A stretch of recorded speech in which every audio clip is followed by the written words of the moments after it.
games classes, there is no hobby classes, you're just studying maths, science, physics, everything. You're just studying whole day in a closed classroom. How would you feel?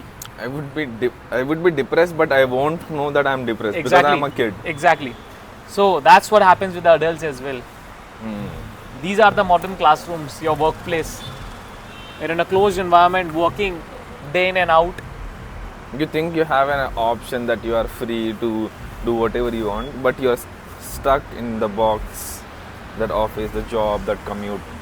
I read recently, heard in a podcast that your commute, like how far do you have to travel from your house to your work, if it's a 45-minute drive, right? That is a hidden metric that determines your happiness.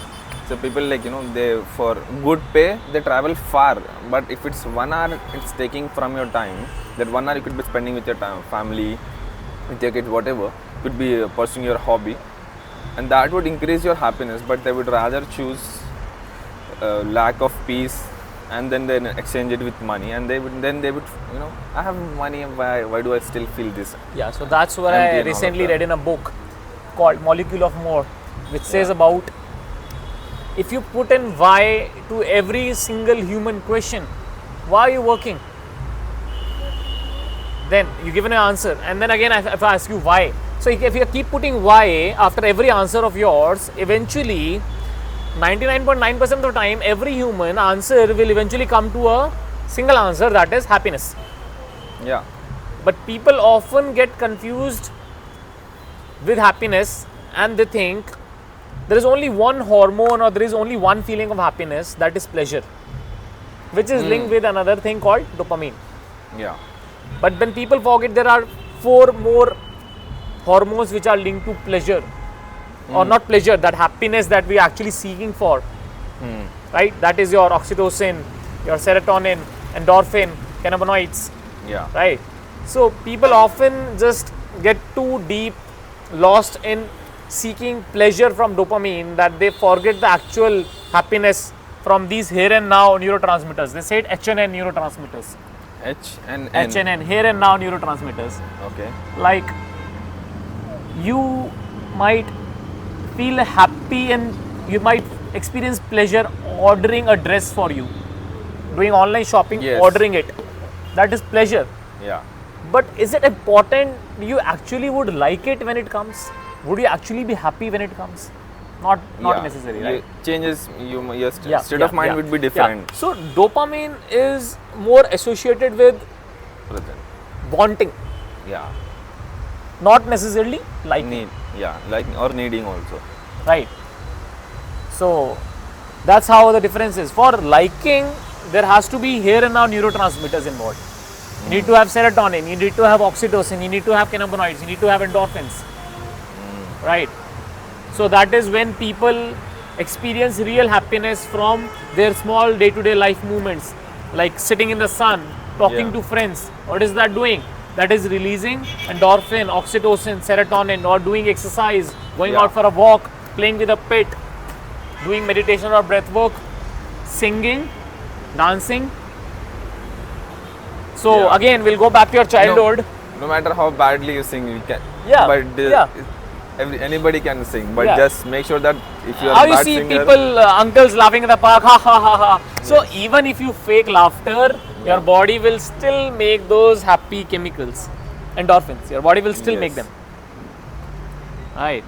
So you being a stand-up comedian are doing a great job in actually making people happy. Yeah. So now coming back to your childhood, you said you were actually feeling, you would feel depressed if you were sitting all day in a closed classroom, not doing anything. Aren't we all doing the same thing with the different structure in our workplaces? Right. So if you were a child and if I would give you an option, what do you want to do other than studying? What would you say? Play, ride cycle with my friends, jump in a puddle. Yes. Find and eat rainbows. Yes. Imagine something, and maybe draw something, paint something, sing, dance. Skate. I like skating. Yes. That's what we also need to do as a human adult. we are not taking out time for in our daily life to play, to Yeah. have hobby, Yeah. and then we wonder why we are depressed. So the and hustle culture makes you more depressed, tired, broken, exhausted. tired, exhausted, and On the surface, often you have to maintain this, like, perfect. I am doing all right, and look at my Instagram. And, yeah. I mean, see, my car, depression is not being unhappy. yeah, Depression is much more than being unhappy. You're already broken, yeah. but you were unhappy for a long time before you went into depression. Mm. Our general state of being as a human should be happy and bliss and good mood Right. without being dependent on any external stimulants for us to make happy. Just in being your own self, that should Yeah, make that, you that, happy. that You should don't make need you to happy. have I mean, external normally thing. people, when I ask them throughout your day, when are you happy? When do you seek happiness? When do you look for happiness? And normally the answer comes in that cup of coffee or that Netflix series that they're gonna watch or something like that. For me, it's the time after my workout when I have this loose t-shirts. It has to be any loose t-shirt, and it's just 300-meter ride from the gym to my house. Right, post workouts, you sweat, then you drink water, and everything is like all calm down. You finish the entire volume. You're happy with your workout. Maybe you made some progress, and then you see all the videos, and then you feel good about it. And then I play a very calm music. And it's a small ride, not even very long.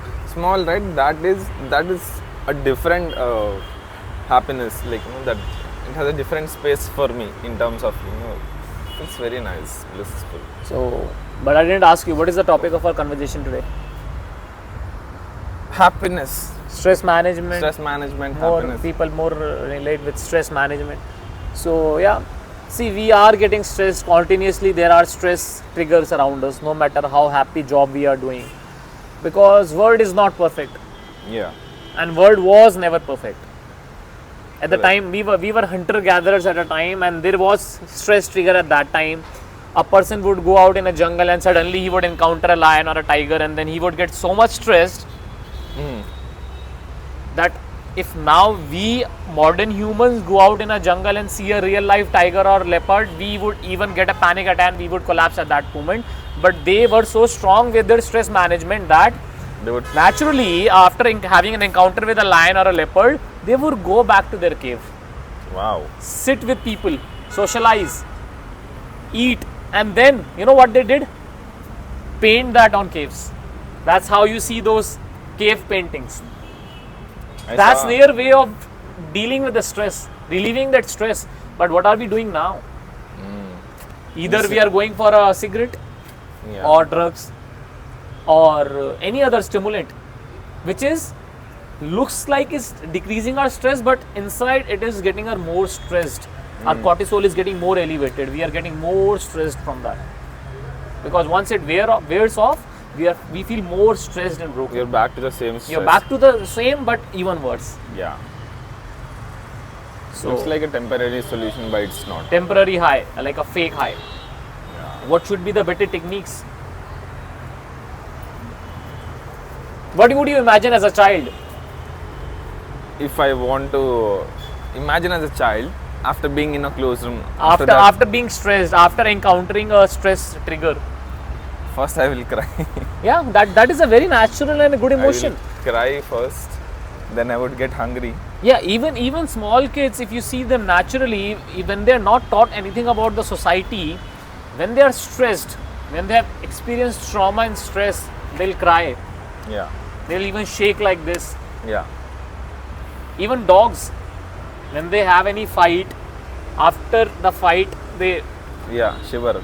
shiver and shake. That's a normal mechanism of our body to activate its parasympathetic nervous system to calm down us. Yeah. Shout, cry, shake. Release those negative emotions out. Yeah. This book, it talks about. She talks about punching pillows. If that's what she was talking about. I mean, no, I don't know how perfect this is, good, accurate this is according to the technical information. But she was like, she was talking about one specific anecdote. I had shoulder pain for a very long time, and I tried doing many things, and then I finally came about this exercise where I just punched the pillow multiple times, and like she got it out, all that stored trauma, stored yeah. negative emotion and Then energy, it got out. It got out, and then the pain was gone. Yeah. So whatever that, closing your car windows and shouting, anything that releases your pent up energy, just do that, really and helps. it will really help. helps. But then you activate your parasympathetic nervous system, of course, getting a massage or getting rubbing your body or doing something like that really helps. But then also you need to be doing a lot of things which are anti-stress, like going out for a walk, listening to music, doing exercise, meditation, breath work, following any new hobby. It can be art, music, dance, cooking, anything, an n number of things. Do things for others, donate, help people, charity, non-profit work. So there are so many things, but then also your brain needs to start doing this every day to get into a habit. Like, see, for example, now for me, if I experience any stressful event, any trauma trigger, my hand will automatically go and call a friend or 2 or 3 friends, and I'll talk to them rather than going for a cigarette.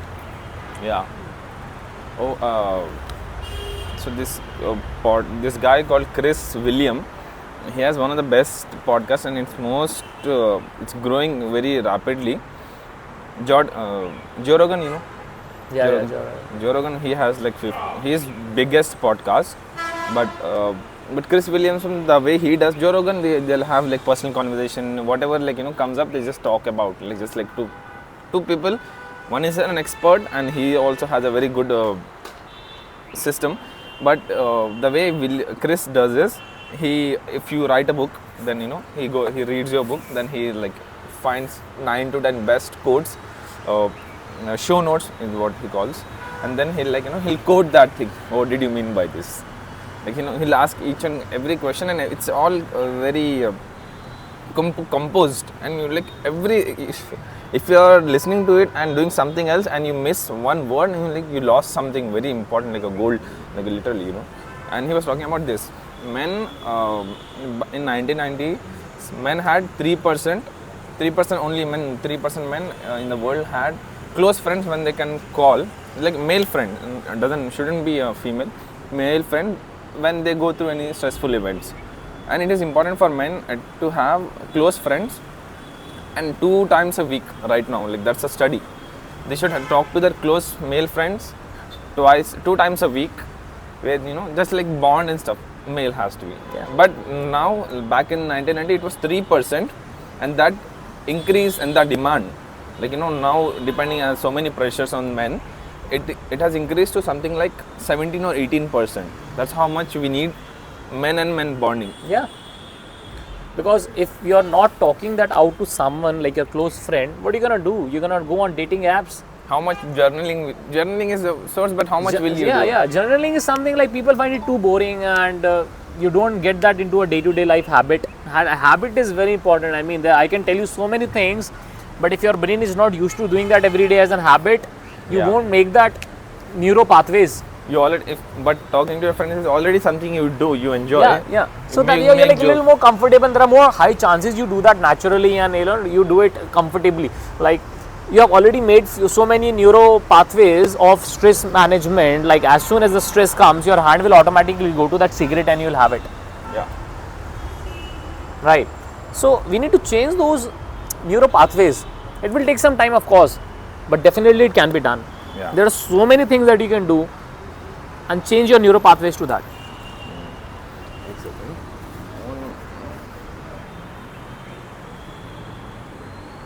It's good. कल heat होके it stopped. We're good. Neural pathways. Yes. Stress, neural pathways, and having bondings. And this was very simple few things, like it really literally helps. You don't have to do anything, but nature really heals. Yeah. That's why I've seen so many people who are having insomnia, anxiety, panic. I just tell them to go out for trekking or camping for 2 days and they're completely fine, they're normal there. Yeah. What does it change there? Grounding. Yeah. They experience grounding. And grounding, now science says it really helps. Like you're barefoot on the beach or on the ground surface or on the forest, and your body has those positive electron transfers. You have that, anti-inflammatory properties coming from that grounding. That really free of cost. Like people say, if you don't have money to go to a psychologist, you don't go to a psychologist. You don't have money, you just literally free of cost. Find a park. Find a park. Society park. Find a park. Sit near a tree. Meditate for some time. Be barefoot and walk on the ground surface. Do grounding. Sun, free of cost.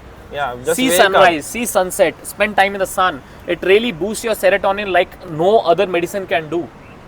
And that too naturally without any side effects. For kids who stay up all night, if you're staying up at 4, push it till 5, then 6, then sun will come out, stay out till 9, then have breakfast, then sleep.